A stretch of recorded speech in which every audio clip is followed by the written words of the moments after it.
All right, welcome in. I'm the Kodiak, and today I'm here to talk about why I do not believe in Will Levis to be a successful NFL quarterback, why I do not believe in Will Levis to be the Titans franchise quarterback of the future. But at the same time, before we get into this, just make sure to leave a like if you enjoy, or maybe you can wait till the end of the video, and hopefully I'll have earned it, despite the fact that I expect a lot of you to not be very happy with the title. But anyway, it's time to talk about Will Levis. So, before I get into this, just know that I have a secondhand story about Will Levis. I know somebody who went to Xavier in Connecticut when Will Levis was in high school, and he was a very highly regarded recruit. And apparently, Will Levis was an absolute douchebag and got beat up by a kid on the wrestling team. So I thought that was pretty funny. But just know, I have never, ever been a Will Levis truther because I was pretty convinced that at Kentucky, or even before Kentucky, let's talk a little bit about Penn State. He could not beat out Sean Clifford to become a starter at Penn State, and Sean Clifford has been a very underwhelming college quarterback for the Nittany Lions, and that's a pretty good program. Under James Franklin, they've been a pretty solid program, but Will Levis couldn't see the field over Sean Clifford, who is a literal non-asset, or was a literal non-asset in college football, and somehow stumbled his way into a backup job with the Packers and Jordan Love. But anyway, so then he goes to Kentucky, and I honestly just thought he was a product of Wan'Dale Robinson. The only good things I saw from Will Levis just came, from Wan'Dale's yak ability. And people tried to say that he had no weapons, but yeah, there you go. So I was not a fan of Will Levis coming into the NFL. Last year, I thought it was completely ridiculous that he was mentioned among the likes of Young, Stroud, Richardson, and, because his Vegas odds were still pretty high. Even on draft day when it had seemingly cooled off, the Vegas odds were still pretty good that he was going to be at least picked in the top 10. And apparently, uh, the Titans were considering taking him in the top 10, and, that's cool. Or no, they had pick 11, if I remember correctly, and they did not expect Skronsky to be there, but they ended up getting him in the early second round at 34th overall anyway. But yeah, I get the idea of thinking that Will Levis can be something, and if I was a Titans fan, where things have been looking a little grim for the past few years for this team, I'd be intrigued in talking myself into Will Levis as well. This team is still reeling off of trading A.J. Brown in one of the worst trades in NFL history, and turning that pick into Treylon Burks and the other pick they got in that trade into Malik Willis. There hasn't been a lot to cheer for in Tennessee ever since, well, over the past few years, especially after the team was the 1 seed in 2021, then took a nosedive afterward. Add into the pain of the Colts finding Anthony Richardson and the Texans finding C.J. Stroud in the draft, it's probably not getting any easier. And Tennessee is not a good situation for a young quarterback to be in. The Titans as a team, no exaggeration, probably have the worst surrounding offensive talent in the NFL at this point besides the Patriots. Even with the investment in Skronsky, this is still the worst offensive line in the league. Read literally any ranking of offensive lines throughout the NFL this past year, and the Titans O-line is up there. And Henry is a declining asset. People are going to be mad at me for saying that, but come on, it's just not looking good. And Hopkins was still good this past year, but he's not getting any younger. The only real chips they have on the offensive side of the ball are Skronsky and Spears. And I wholeheartedly believe that Tennessee has the worst group of skill position players in the entire league. Therefore, worst supporting cast for a young quarterback to be in. If you have the worst group of skill position players and a worst offensive line, that's not good.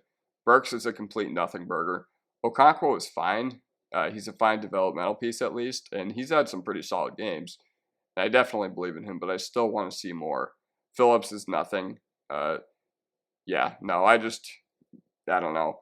But this team's lack of talent isn't sticky. It won't stay this way. Obviously, this is what the draft is for. This is what Rand Carthen has a chance to improve upon. And, I think I want to give him the benefit of the doubt to improve on these kind of things because he came into a really bad situation. But I'm not encouraged by organizationally what they've done over the past few years. This is Carthen's first full offseason with the team. And I don't necessarily disagree with the idea of getting rid of Rabel and getting this team modernized. I am very encouraged by the hiring of Callahan to run this team. And Carthen has made a few good picks already, like Skarsky, like Spears. But why does all this matter? Because I'm a firm believer that situation matters more than talent for young quarterbacks to develop. But now that the situation is out of the way, let's just get this out there. I'm not a believer in Will Levis as a quarterback either, at all, like in any stratosphere of the universe. I was never in on him, considering he had to transfer from Penn State and couldn't not beat out a much less talented quarterback. He was faded in the NFL draft. He dropped all the way to 34th overall. And whether this is because there were just better prospects on the board, or whether it's just because teams did not have a high grade on Will Levis and his, bananas and mayo or in coffee or whatever, I was never a believer in him. He had a very, very strong debut. I won't even lie. And the Titans QB room coming into the past year was kind of a mess. It was Ryan Tannehill, it was Malik Willis, and it was Will Levis. So Will Levis obviously had that injury in the first half of the year in preseason, so he wasn't really, he was never on the roster. But once he did finally get the chance to play, he had a very strong debut. I won't even lie, 4 touchdowns is awesome. That said, it was all downhill from there, pretty much cooled off. He does play with aggression and hustle, and lastly, some fire, which he did show in the Dolphins game when Tennessee was coming back, which I do like about him, but I just do not see him being the Titans' future for a few reasons. There's just way too many question marks about his game. Turnovers are something that is going to drive any NFL coach nuts. And look at how many turnover-worthy throws he was charted as making. I'm still just not sold on him. I could easily see him turning into Pickett just with better physicals. I don't think he's completely untalented or anything like that, because he was drafted pretty high based mainly on physicals, and he did have some decent flashes his rookie year. But his splits between throwing screen passes versus non-screen passes were absolutely abysmal. And 2023 was absolutely horrendous and a lost year of Tennessee Titans football. And the only thing they had really going for them by the end of this year was just watching him develop. Watching him hopefully turn into a good quarterback that a coach like Callahan could try to mold into something. And he will get his chance, but based on what I have seen, I saw way too many throws that should have never been thrown to begin with.